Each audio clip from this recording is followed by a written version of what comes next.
m'appelle Anne, j'ai 28 ans, je suis travailleuse de rang pour Écoute agricole. Je travaille dans le secteur des Laurentides, mais on travaille aussi dans l'Outaouais, Laval et Montréal. Dans le fond, mon métier, c'est d'être une intervenante psychosociale pour les agriculteurs et les agricultrices.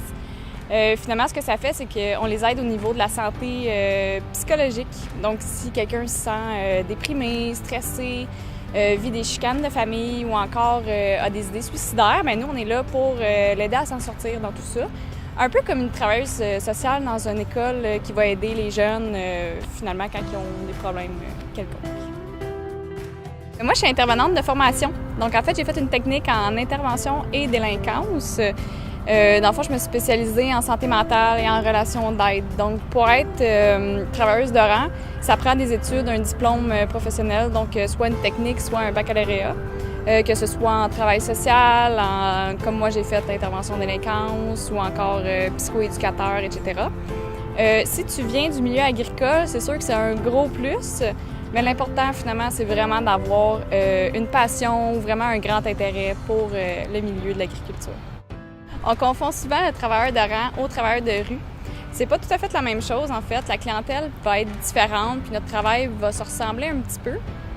La plus grande différence, en fait, c'est que nous, les travailleurs de rang, on va se rendre au domicile de la personne à leur lieu de travail.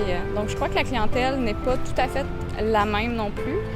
Par exemple, un agriculteur qui va être stressé, mais ça se peut que ce soit un stress parce qu'il est endetté dans son entreprise ou il est stressé parce qu'il travaille avec sa famille sur la ferme. Donc, je crois que la problématique ne sera pas tout à fait pareille. Cependant, la ressemblance, bien, c'est que le travail de rue et le travail de rang, bien, on se promène pour rencontrer les gens, puis s'assurer que tout le monde va bien, puis de rappeler aux gens, finalement, qu'on existe puis que les services sont là. Ce qui m'anime le plus dans mon travail, c'est d'aller à la rencontre des gens, donc discuter avec eux de ce qui les passionne, en l'occurrence, leur travail. Donc, en apprendre plus sur eux, en apprendre plus sur ce qu'ils font. Donc, pas juste parler de leurs problèmes. Tu sais, les agriculteurs, c'est des gens passionnés, c'est des travailleurs acharnés qui sont là 24/7 pour nous fournir des bons aliments sur nos tables. Donc, ils en ont beaucoup à dire. Puis, c'est ce que j'aime le plus. Un des enjeux de mon emploi, en fait, ce serait peut-être le fait que je suis toute seule quand je fais les interventions, quand je suis sur la route ou quand je travaille finalement de la maison. C'est sûr qu'on est une équipe, mais on a vraiment chacun notre secteur. Donc, si jamais il y a quoi que ce soit, on peut s'appeler, on peut s'aider, on fait des réunions d'équipe, tout ça en ligne.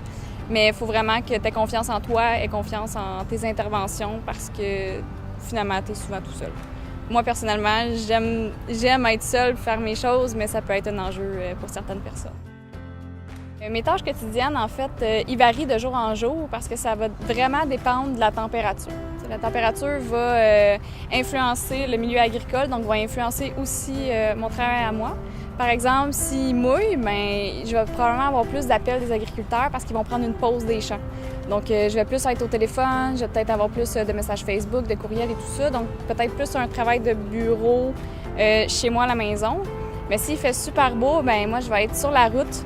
Je vais aller faire des coucous aux agriculteurs, discuter avec eux, voir comment ils vont, leur rappeler que j'existe puis que je suis là pour les aider. Selon le code Hollen, mon métier serait dans la cause sociale. Je suis tout à fait d'accord avec ça, en fait, parce que ça prend de l'empathie, il faut vouloir aider les gens pour pouvoir faire ce que je fais. Donc, le travail de rang, définitivement, fait partie de cette cause. En me basant sur la description de chaque volet, c'est sûr que je vais me retrouver dans le volet social, mais aussi dans le volet investigateur, parce que ça prend beaucoup de curiosité, puis pour vouloir apprendre plus sur les gens, être curieux à savoir ce qu'ils font dans la vie, s'intéresser vraiment au milieu agricole. Je dirais aussi qu'il faut être plutôt conventionnel, dans le sens où il faut être prudent quand tu arrives sur la ferme, il faut être structuré, pour organiser tous tes appels, tous tes rendez-vous, puis faire toutes tes recherches pour pouvoir faire une bonne intervention. Pour être un bon candidat à être travailleur de rang, c'est quelqu'un qui sait s'adapter et qui aime les journées qui sont loin d'être dans la routine.